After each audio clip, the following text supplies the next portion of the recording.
I worked for the British Foreign Office. I became a British ambassador. I was a British diplomat for 20 years. I was always very patriotic to be British. I was very, very proud. I remember when I first became a British ambassador and first went out in my own flag car with the Union Jack flying on the front as the ambassador, you know, I had a lump in my throat. It was a proud moment for me. It was only 6 months after that I discovered that in the country where I was ambassador, we and the Americans were shipping people in order for them to be tortured. And some of them were tortured to death.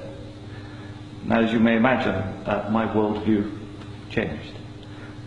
It was at the same time, about a month later, we invaded Iraq against the will of the Security Council. Not just without permission of the Security Council, but in the full knowledge that if it had gone to the Security Council, we would have been voted down. And I, as a British diplomat, saw all the internal memos that went through that decision.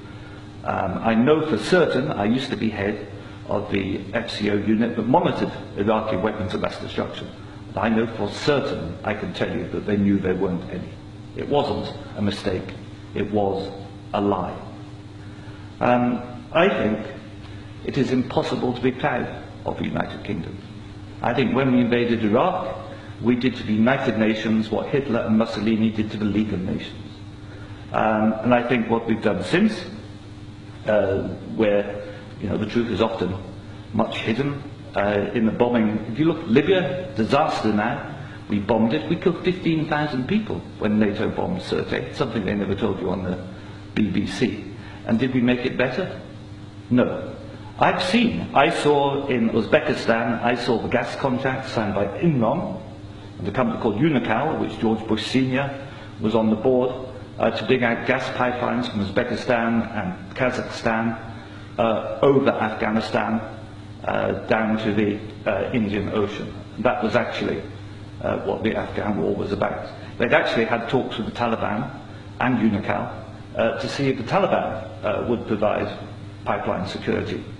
The person who held those talks was the consultant for Unocal, who's a certain Mr. Karzai, who, after being employed by George Bush Sr. as a consultant, went on to become president of Afghanistan. That was their plan B. The Taliban wouldn't do it, so they invaded. It usually, I've seen it on the inside, it's almost always about control of resources. It is every bit as corrupt as our first speaker. I'm sorry, I'm also terrible with names. Andrew.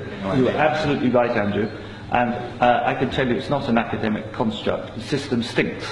Westminster stinks. The British government is deeply, deeply immoral. They don't care how many people they kill abroad if it advances them. And anybody who votes no is voting to support a psychologically flawed, a pathological state, which is a danger in the world, a rogue state, a state prepared to go to war to make a few people wealthy.